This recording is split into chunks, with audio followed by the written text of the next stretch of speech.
Berbahagialah orang yang bertahan dalam pencobaan, sebab apabila ia sudah tahan uji, ia akan menerima mahkota kehidupan yang dijanjikan Allah kepada barang siapa yang mengasihi Dia.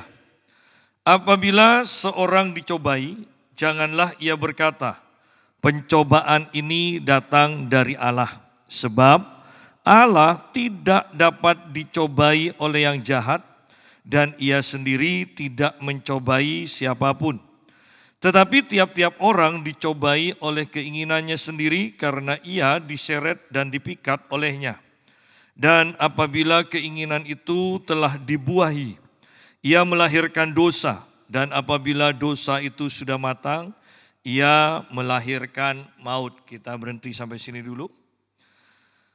Nah, ayat 12 merupakan ayat yang sangat kita hafal dan selalu menjadi kekuatan bagi kita. Dikatakan berbahagialah atau diberkatilah orang yang bertahan, bertekun dalam pencobaan. Sebab apabila ia sudah tahan uji, ia akan menerima mahkota kehidupan yang dijanjikan Allah kepada barang siapa yang mengasihi Dia. Perhatikan kata ini, berbahagialah orang yang bertahan atau bertekun dalam pencobaan. Bukan orang yang jatuh dalam pencobaan, ya, tetapi bertekun di dalam pencobaan. Semua orang akan mengalami pencobaan. Ya, jadi oleh karena itu di sini dikatakan dalam pencobaan. Semua orang akan mengalami pencobaan. Tetapi tidak semua orang diharuskan jatuh dalam pencobaan. Ya, oleh karena itu Yesus mengatakan, berjaga-jagalah dan berdoalah supaya kamu tidak jatuh di dalam pencobaan itu. Ya, jadi semuanya akan mengalami pencobaan, tetapi tidak semuanya harus jatuh dalam pencobaan. Orang yang berjaga-jaga, orang yang hidup di dalam doa, tidak akan jatuh dalam pencobaan, ya. Dan kalau kita mengacu pada ini, berjaga-jaga dan berdoa, maka akan sangat sedikit orang yang tidak jatuh dalam pencobaan. Karena kalau mau jujur, bahwa doa, dan saya berbicara tentang doa pribadi, itu sangat sedikit orang Kristen yang menjalankannya dengan tekun, ya. Tidak sanggupkah engkau berjaga-jaga dan berdoa 1 jam saja dengan aku? Ya. Ini kalau saya menyampaikan ini di banyak persekutuan doa bahkan gereja, selalu orang mengatakan khotbahnya kok keras. Berdoa harus 1 jam, padahal itu Yesus. Saya kan hanya mengulang kan? Ya. Tapi tidak ada yang berani mengatakan pada Yesus, "Yesus, khotbahnya kok kejam." Nah, ya kan? Tidak ada. Ya, kalau ke saya ada. Ya. Nah, kembali kepada pembahasan kita, berbahagialah orang yang bertahan, bertekun dalam pencobaan. Jadi bertahan, jangan sampai jatuh dalam pencobaan. Ya. Kenapa? Karena pencobaan itu dikatakan itu dari keinginan daging kita sendiri kok. Dari keinginan kita. Ya, nanti kita akan bahas. Tetapi yang harus kita perhatikan, jangan jatuh dalam pencobaan. Diharapkan kita semua bertekun ketika ada di dalam pencobaan. Sebab apabila ia sudah tahan uji, ia akan menerima mahkota kehidupan yang dijanjikan Allah. Bahwa yang harus kita ketahui di sini, pencobaan itu juga merupakan ujian bagi kita. Ya. Pencobaan itu merupakan ujian. Artinya kalau kita itu terus bertahan tidak jatuh, maka kita itu mengalami kenaikan tingkat. Nah, hanya orang yang tahan uji, ketika kita diharuskan melewati pencobaan ini, hanya orang yang tahan uji yang akan menerima mahkota kehidupan. Anda bisa bayangkan pencobaan atau Anda mungkin mau katakan ujian itu untuk orang Kristen untuk kenaikan tingkat, pencobaan itu tujuannya untuk menjatuhkan iman kita. Sudahlah, pokoknya saya mau katakan itu ujian yang menentukan, ya. Hanya orang yang tidak jatuh dalam pencobaan, hanya orang yang sampai akhirnya tahan uji, yang akan menerima mahkota kehidupan yang dijanjikan Allah. Nah, kembali, bukankah tidak mudah? Paulus mengatakan dia sudah mengakhiri pertandingan yang baik, ya, pertandingan iman. Dan sudah tersedia, dikatakan. Darahku sudah mulai menetes dan sudah tersedia mahkota kebenaran. Jadi ada berbagai macam mahkota, tetapi intinya mahkota lah. Nah, yang saya mau tekankan supaya sederhana, bahwa semua mahkota ini tidak didapatkan dengan santai. Anda bayangkan saja Paulus yang mengatakan sudah tersedia mahkota kebenaran. Kehidupan Paulus bagaimana untuk mendapatkan mahkota itu? Ya. Kehidupan Yesus bagaimana untuk dia mengatakan sudah selesai? Kehidupan Rasul Petrus bagaimana? Nah, sedangkan kita selalu, kalau kita mau jujur, dalam kerohanian banyak orang Kristen, mereka terlalu santai. Menderita sedikit, padahal karena kesalahan kita loh. Bukan untuk mempertahankan iman. Karena kesalahan kita, keteledoran kita, kedagingan kita, itu pun kita mengeluh. Apalagi kalau harus menderita untuk kebenaran. Perhatikan, tanpa menyangkut kesalahan kita. Ya. Untuk kebenaran, sudah benar kok masih menderita. Biasanya kita bahkan marah kepada Tuhan. Ya. Kita marah kepahitan kepada Tuhan. Saya sudah berusaha hidup benar kok seperti ini. Padahal Paulus beda sikapnya. Paulus justru mengatakan di dalam tubuhku itu ada tanda-tanda luka di mana aku itu akan menyempurnakan apa yang masih kurang dari penderitaan Kristus. Jadi Paulus begitu bangganya dengan bekas-bekas lukanya itu. Ya, bahwa artinya dia ikut menderita. Orang-orang di Korea yang saya sudah ceritakan yang menyumbang ya untuk pembangunan gereja. Ada satu orang yang menyumbang untuk satu gereja. Aku membangun gereja di Indonesia. Artinya mereka kalau sudah mengatakan menyumbang, membangun satu gereja itu mereka menyumbang 100 juta. Ya, 100 juta. Ada yang mengatakan aku menyumbang, aku membangun 2 gereja, berarti 200 juta. Nah, orang-orang yang seperti ini bukan orang kaya. Dikatakan ada yang pelayan restoran, tidurnya bukan di sebuah rumah gedung. Tetapi biasanya mereka hanya ngontrak tidur di kamar satu petak dikatakan. Tetapi mereka mengatakan begini, aku mau ikut menderita bagi Kristus. Aku ingin merasakan penderitaan Kristus. Begitu luar biasanya. Tetapi orang Indonesia itu kadang bahkan pendetanya kan licik-licik. Ya, mereka biasanya menyumbang itu sudah disurvei. Ini atas nama gereja atau pribadi. Masih aja ada yang kecolongan.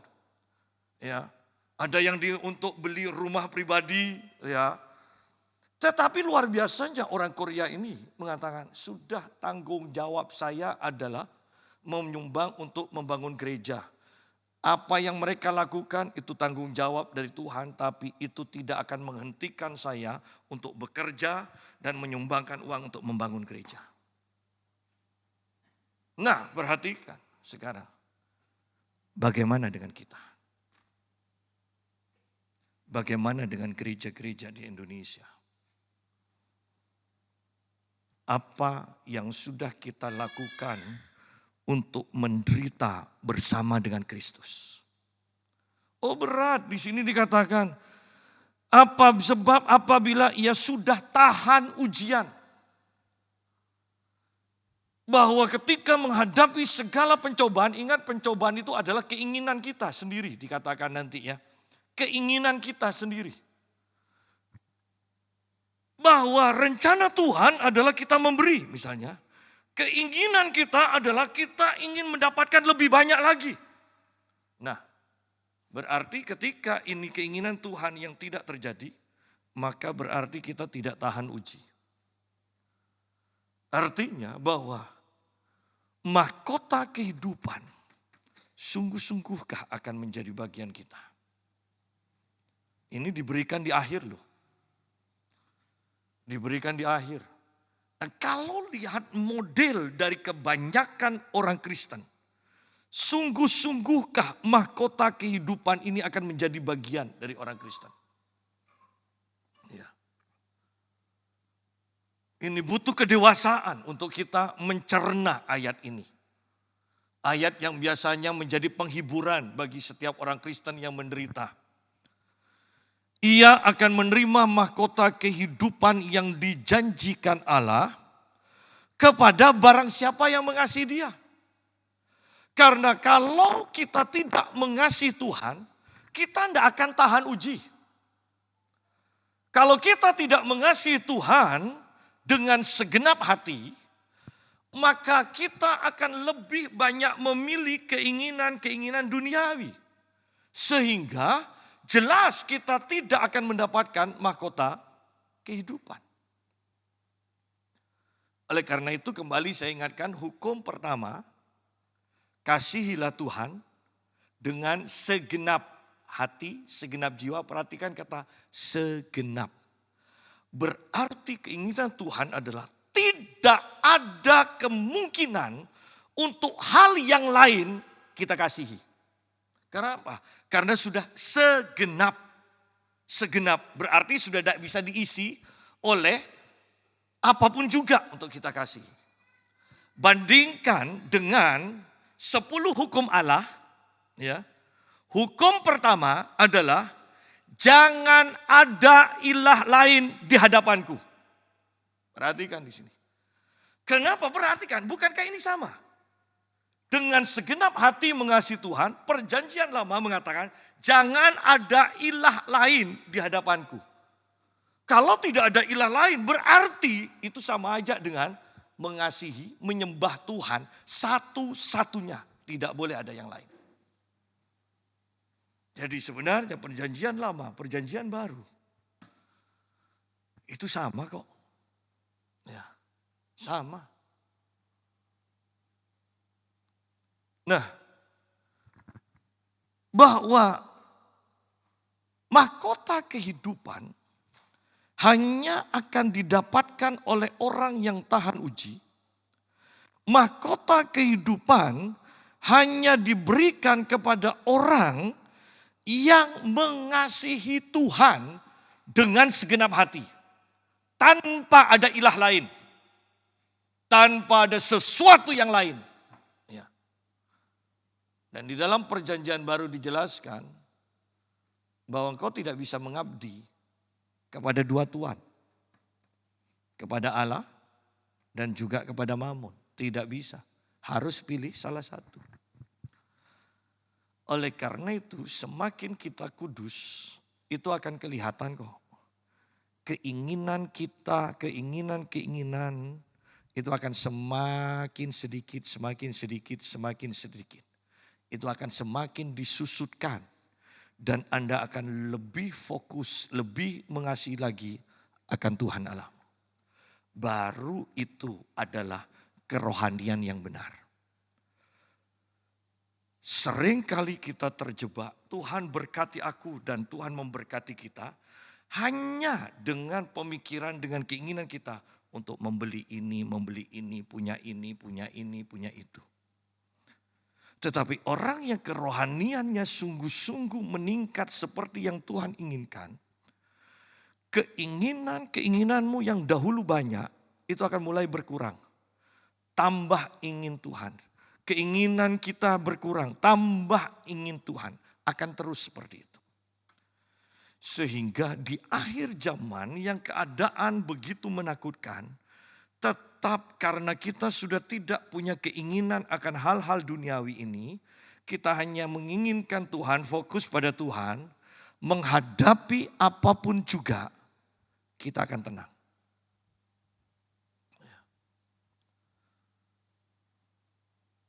Barang siapa yang mengasihi Dia dengan segenap hati. Sudahkah kita mengasihi Tuhan dengan segenap hati? Ataukah hanya kalau ingat? Ataukah kalau sudah tidak ada kesibukan? Ya. Apabila seorang dicobai, janganlah ia berkata, pencobaan ini datang dari Allah. Sebab Allah tidak dapat dicobai oleh yang jahat dan ia sendiri tidak mencobai siapapun. Ingat, Allah tidak pernah mencobai. Pencobaan itu datangnya dari keinginan kita sendiri, dikatakan ayat 14. Tetapi tiap-tiap orang dicobai oleh keinginannya sendiri. Karena ia dipikat, diseret dan dipikat olehnya. Allah tidak mencobai.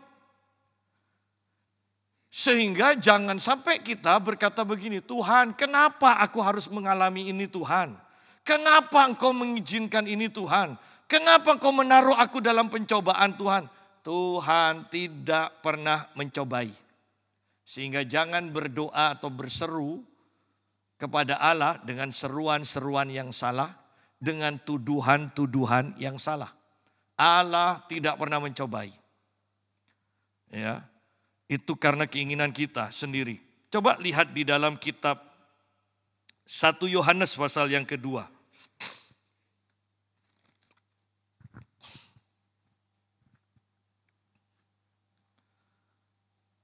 Ayat 15 dan 16. Janganlah kamu mengasihi dunia dan apa yang ada di dalamnya. Jikalau orang mengasihi dunia, maka kasih akan Bapa tidak ada di dalam orang itu. Lihat seperti yang kita bahas tadi kan. Kasihi Tuhan dengan segenap hati, maka engkau tidak akan mengasihi dunia.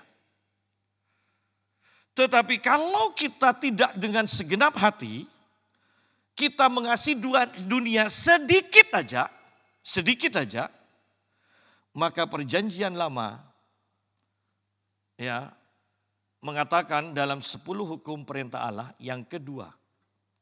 Ketika ada ilah lain, hukum pertama di hadapanmu, maka hukum kedua akan menjadi bagianmu juga. Engkau akan menyembah ilah itu. Engkau akan tunduk. Awalnya apa? Karena kau memberikan sedikit, saya mau katakan sedikit, menduakan Allah. Mungkin porsinya tetap lebih besar Allah, ya. Porsi kecil untuk ilah. Tetapi tetap ini akan menyeret kita kepada penyembahan kepada ilah lain itu.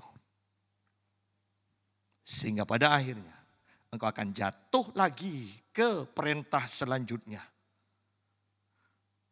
Bahwa engkau tidak akan memuliakan Allah setiap waktu melalui mulutmu. Engkau akan jatuh lagi. Engkau akan melupakan hari Sabat.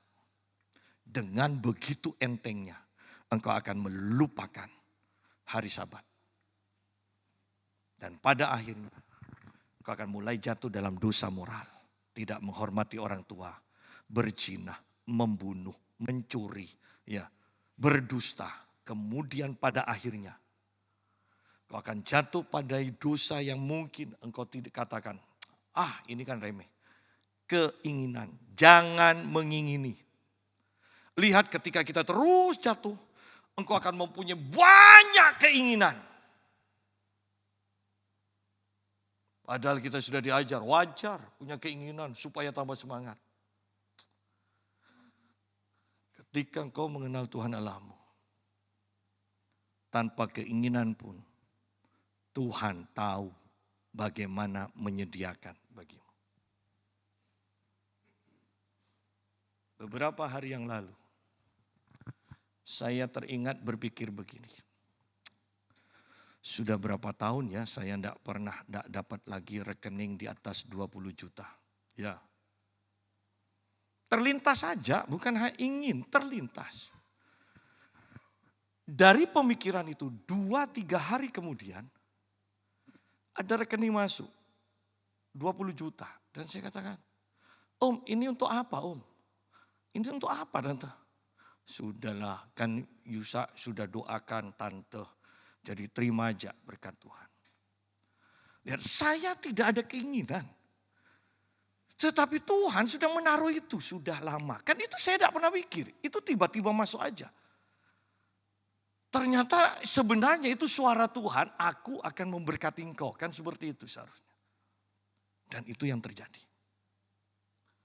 Sidang jemaat. Jadi kita lihat di sini sekarang bahwa ketika kita itu terus jatuh, kita akan masuk kepada dosa yang kita anggap wajar. Dosa ke-10, jangan mengingini. Artinya kita itu sudah terbiasa hidup di dalam dosa.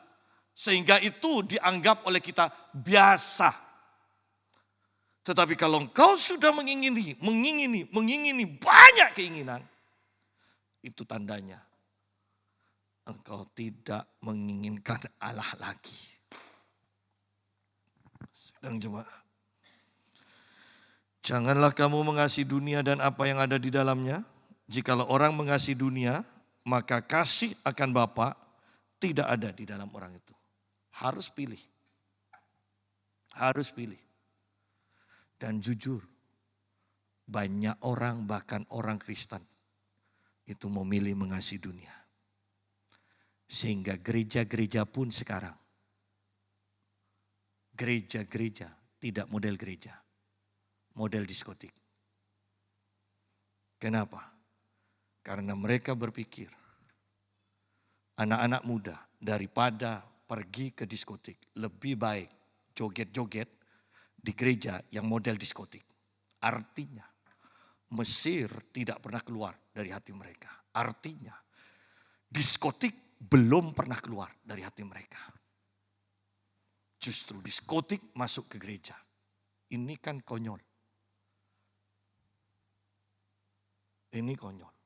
Perhatikan, engkau adalah anak terang, bukan anak kegelapan. Kok masih suka kepada gereja yang ruangnya penuh dengan keremangan? Ada yang salah.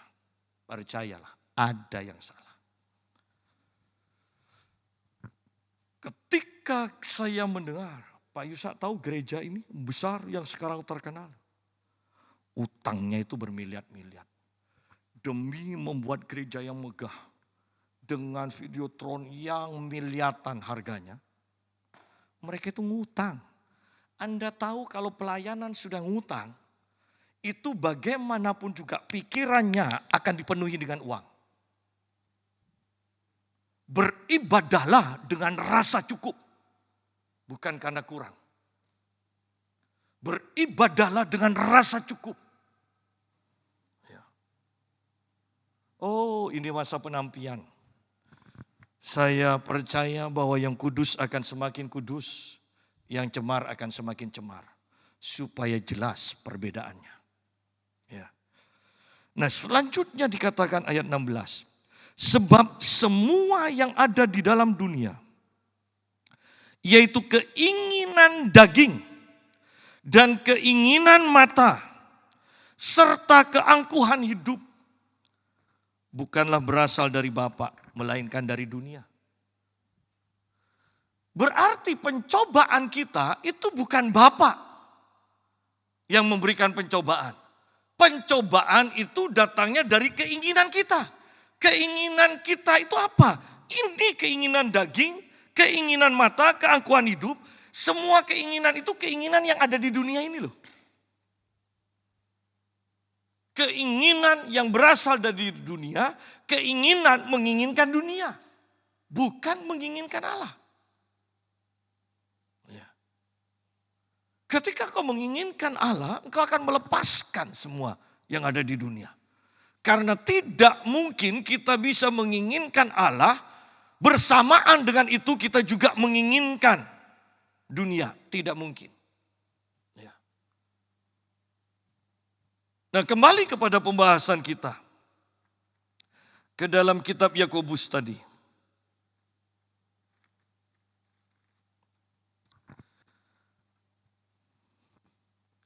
Tetapi tiap-tiap orang dicobai oleh keinginannya sendiri. Keinginan daging tidak pernah puas. Keinginan mata semuanya diingini, ya kan? Tidak pernah puas, ingin, tidak pernah disalibkan. Tidak pernah disalibkan. Kadang kita itu ya ingin walaupun bisa membeli. Tetapi kalau kita mau menenangkan diri sejenak, kita akan tahu waktunya bukan sekarang. Kalau kita mau menenangkan diri sejenak, kita akan tahu bahwa walaupun ingin, ini tidak aku perlukan. Ya. Tetapi kalau kita terus mengumbar keinginan, berusaha untuk memuaskan keinginan itu tidak akan pernah semakin berkurang. Keinginan itu akan semakin bertambah. Coba lihat, orang yang sudah berhutang sedikit, ya sedikit. Anda perhatikan, mereka akan lebih berani untuk berhutang lebih banyak lagi. Dan bahkan sekalipun mereka akan sampai dalam taraf, mereka tidak perlu pun, kalau ditawari utang, mereka akan terima. Itulah keinginan. Ya.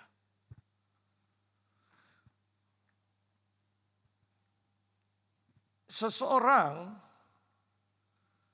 menelpon saya dan mengatakan, boleh saya pinjam uang Pak? Bukan orang sini, orang luar pulau, pernah saya layani. Dan saya katakan, saya tidak bisa meminjamkan uang.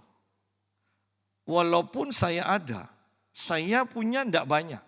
Saya harus tanggung 2 anak saya kuliah, saya harus tanggung ponakan saya kuliah, saya harus menanggung beberapa. Saya tidak mau kemudian. Kalau saya beri Anda pinjaman, kalau Anda tidak bisa bayar, Anda tidak akan mau ketemu saya lagi. Hubungan kita akan rusak. Ketiga, tidak pantas jemaat minjem ke pendeta. Seharusnya jemaat kasih pendeta. Iya kan? Ya. Dan akhirnya dia tidak menghubungi saya lagi. Kemudian teman akrabnya WA saya, Pak boleh saya telepon Bapak? Saya katakan boleh. Dia ceritakan ibu ini pinjam ke dia berapa, kemudian masih kurang, pinjol, nama saya sudah jelek, pakai namamu aja, nanti saya bayar. Anda tahu dia pensiunan ya, guru, hanya ngajar, tetapi dia beli truk katanya alasan untuk suaminya. Ya. Hanya bisa bayar uang muka, itu pun harus cari utangan lagi. Karena untuk uang mukanya aja tidak cukup.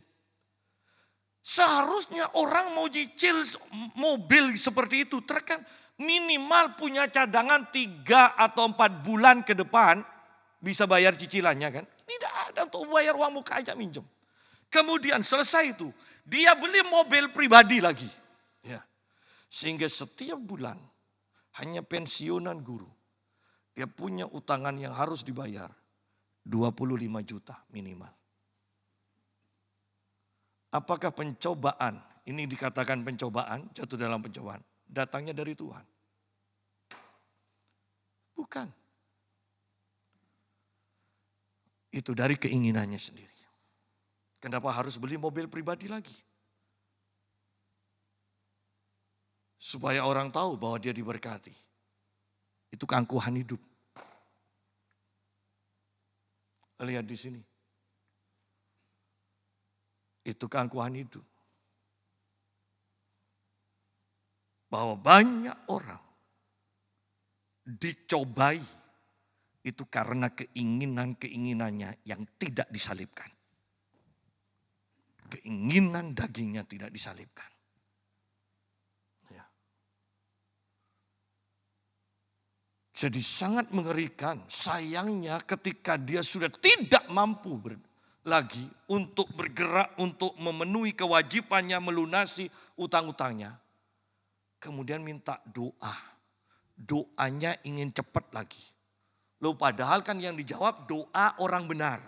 Ini kan posisinya doa orang serakah. Ya. Masih mau nyalahkan pendetanya tidak diurapi. Tuhan kejam, tidak memperhatikan. Sidang jemaat. Ini akhir zaman. Anda akan menemukan orang-orang yang terjebak dengan keinginan-keinginannya. Dan akhirnya mereka kecewa. Mereka akan meninggalkan Tuhan. Jangan heran, ini akhir zaman. Memang masa penampian. Ya. Masa penampian. Dan apabila keinginan itu telah dibuahi, dilakukan, itu akan melahirkan dosa. Melahirkan dosa. Dan apabila dosa itu sudah matang, yang melahirkan maut, engkau akan mati. Engkau tidak akan berdaya. Engkau terkekang. Engkau terikat. Engkau tidak bisa melayani Tuhan. Engkau tidak akan bisa menjadi kesaksian.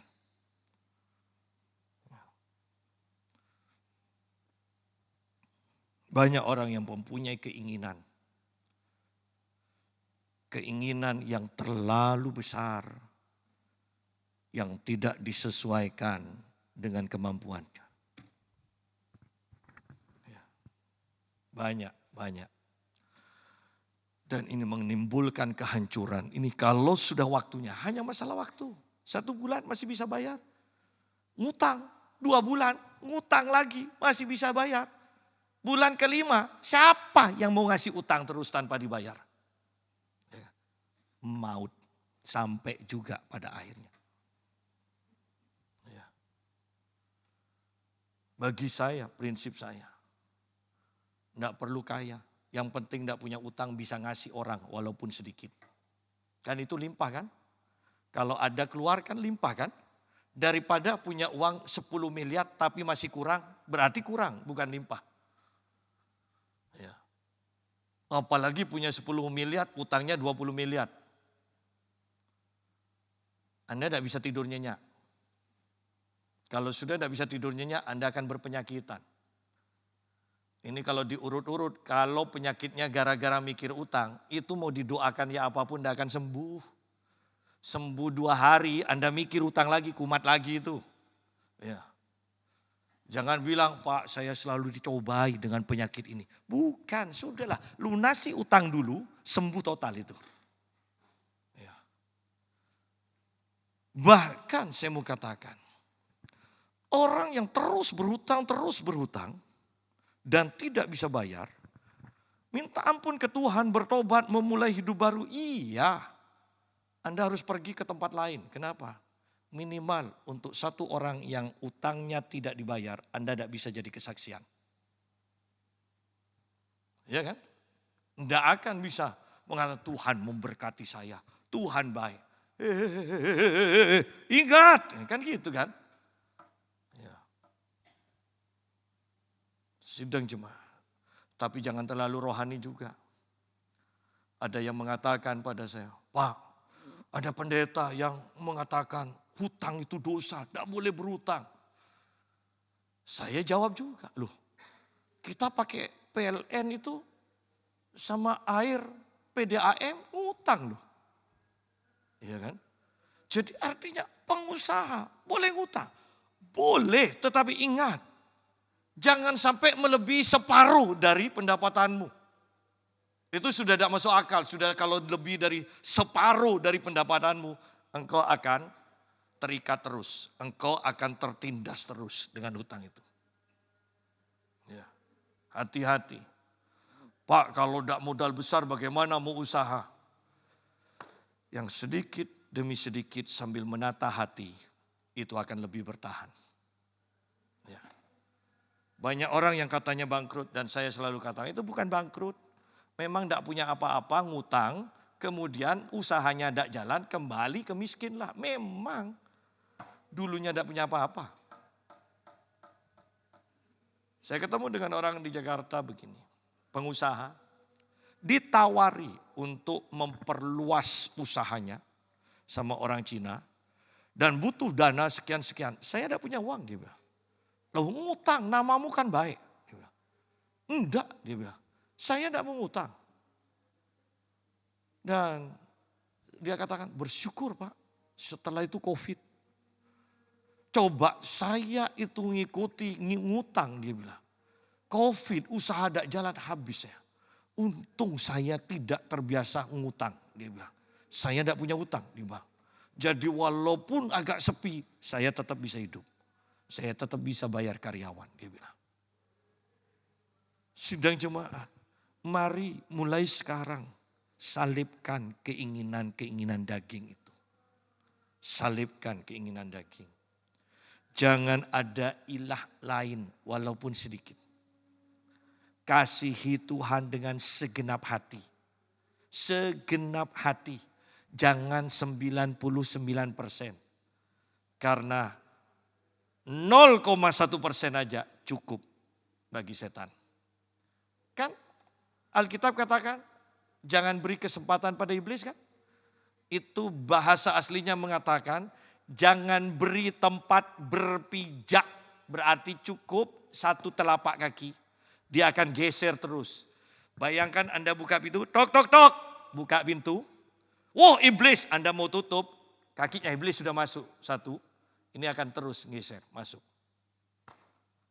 Demikianlah caranya. Kita jatuh dalam dosa dan terus hidup dalam dosa. Dimulai dari yang sedikit itu. Dimulai dengan memberikan tempat berpijak. Ya. Selanjutnya di sini dikatakan. Saudara-saudara yang kukasihi, janganlah sesat. Setiap pemberian yang baik dan setiap anugerah yang sempurna datangnya dari atas. Diturunkan dari Bapa segala terang, padanya tidak ada perubahan atau bayangan karena pertukaran. Lihat di sini, bahwa Tuhan tidak pernah memberikan pencobaan. Jangan sesat, dikatakan. Kalau kita mengatakan pencobaan dari Tuhan, berarti kita sudah sesat. Tuhan dikatakan hanya memberikan setiap pemberian yang baik dan setiap anugerah yang sempurna datangnya dari atas. Tidak ada pertukaran dikatakan, tidak ada perubahan, tidak ada bayangan. Artinya begini, kita sudah tahu kok ini, bahwa ketika kita menerima dari Tuhan, itu pemberian yang baik, itu tidak akan membuat kita ragu. Itu tidak perlu kita bertanya lagi kepada Tuhan. Ketika engkau sakit, engkau disembuhkan, kita sudah tahu, kesembuhan kan baik kan? Dan tidak ada bayangan, artinya tidak ada keraguan bahwa kesembuhan itu baik, datangnya dari Allah. Tapi ketika kita mengalami masalah demi masalah, bukankah kita mulai bertanya, ini sungguh-sungguh dari Tuhan atau bukan? Nah, bayangan, ada bayangan, dari Tuhan atau bukan? Ya. Kemudian sampai dalam taraf kita bertanya, Tuhan sampai kapan? Sungguh-sungguhkah ini dari Engkau? Kenapa Tuhan? Bukankah aku sudah berbuat baik, berbuat benar? Sudah rajin ke gereja, kenapa aku mengalami ini? Bayangan, tidak jelas. Sehingga Anda perlu bertanya, jadi dari ini Anda sudah tahu, itu bukan dari Tuhan. Dari Tuhan, engkau tahu dengan jelas sehingga engkau tidak perlu bertanya, kenapa Tuhan? Karena ini baik, ini datangnya dari atas. Oleh karena itu, ingat jangan sesat. Bapa hanya memberikan pemberian yang baik. Tidak usah dijabarkan kan, semua orang tahu kan pemberian yang baik kan. Sakit disembuhkan, itu pemberian baik. Sudah umur 25 diberikan pasangan hidup. Itu adalah pemberian yang baik. Tidak perlu dipertanyakan ya. Tuhan, aku kan tidak minta Tuhan, sungguh-sungguhkah ini dari Engkau? Karena ayatnya sudah jelas, tidak baik manusia seorang diri. Sidang jemaah. Keguguran, Tuhan tidak mungkin beri keguguran. Kenapa? Jelas, orang yang mengalami keguguran, dia nangis. Dia tidak ngerti kenapa ini terjadi. Dikatakan kalau dari Tuhan, tidak ada pertanyaan. Jelas ini kebaikan, ini baik. Ya. Jadi jangan bolak-balik firman Tuhan. Karena banyak pengajaran sekarang yang membolak-balikkan pengajaran firman Tuhan. Ayat 18, atas kehendaknya sendiri, Tuhan telah menjadikan kita oleh firman kebenaran. Ingat bahwa kita diawali dengan firman. Ya. Supaya kita pada tingkat yang tertentu menjadi anak sulung di antara semua ciptaannya. Pada tingkat tertentu berarti iman kita harus terus mengalami peningkatan. Kalau iman kita 10 tahun yang lalu dengan sekarang masih tetap sama, berarti rencana Tuhan gagal atas hidup kita. Karena di sini perhatikan di sini. Supaya kita pada tingkat yang tertentu menjadi. Lah, kata menjadi di sini menjadi anak sulung berarti kan tingkat tertentu naik sampai tingkat yang ditentukan Tuhan. Baru kita akan diangkat Tuhan. Baru kita menerima mahkota kehidupan. Tapi kalau kerohanian kita tidak mengalami peningkatan, maka kita tidak akan sampai pada tingkat anak sulung itu. Ya. Padahal yang diinginkan Tuhan adalah mengalami peningkatan iman sampai dalam tingkat anak sulung dari segala ciptaannya. Intinya mengalami peningkatan. Bagaimana? Apakah ada orang-orang yang mengatakan kepada kita, wow, kau lebih hebat ya. Kau lebih mengasihi Tuhan, lebih rajin ke gereja, lebih diberkati, lebih tenang, lebih banyak doamu dijawab, ya, lebih berhikmat. Apakah ada orang yang mengatakan seperti itu kepada kita? Ataukah orang akan mengatakan, hei dulu rajin, sekarang kok enggak. Dulu sabar, kok sekarang pemarah. Dulu murah hati, kok sekarang kamu tambah kaya, kok tambah pelit. Ataukah itu yang kita dengar? Hati-hati jangan cepat mengatakan, hei kamu itu tidak boleh menghakimi. Bedakan antara penghakiman dan penilaian. Kan setiap kita bisa menilai kan? Oleh karena itu almarhum Pak Paulus Lee mengatakan pada saya, orang banyak mengatakan saya menghakimi. Padahal kan saya tidak menghakimi, saya hanya membicarakan. Ya. Saya hanya membicarakan, dia bilang. Ya. Tapi intinya bahwa ingat kemajuan atau kemunduran kerohanian kita, orang lain bisa tahu, apalagi setan, apalagi Tuhan. Ya. Tidak ada masalah kerohanian, tidak ada yang bisa Anda tipu sebenarnya. Oh tetangga saya bisa saya tipu Pak. Oh tidak, percayalah. Bahkan orang, saya mau katakan begini. Orang sombong, ketika dia bicara sedikit, Anda bisa rasakan. Orang ini sombong. Ya. Oleh karena itu hati-hati di sini. Atas kehendak Allah, Allah telah menjadikan kita oleh firman kebenaran. Sudah diberikan benih firman. Benih itu bukan benih yang fana dikatakan. Seharusnya benih yang tidak fana tidak akan mati tetapi bertumbuh. Ini yang Tuhan beri. Bahwa sebenarnya Tuhan punya iman kepada kita, kita tidak mungkin gagal. Kerohanian kita tidak akan merosot. Kerohanian kita akan terus meningkat. Kenapa? Dari awal benih yang tidak fana, yaitu firman yang ditanamkan oleh Tuhan. Seharusnya bertumbuh. Tetapi karena kita tidak mau menyalipkan daging, karena ladang itu tidak kita bersihkan dahulu batu-batunya, maka ini yang terjadi, kita tidak mengalami peningkatan. Kita tidak mengalami peningkatan. Sehingga kita tidak akan pernah sampai ke dalam tingkatan anak sulung. Arti anak sulung adalah pewaris dari Tuhan. Pewaris 2 kali ganda. Bahwa hanya orang yang tidak menginginkan apa-apa yang akan mendapat warisan 2 kali ganda.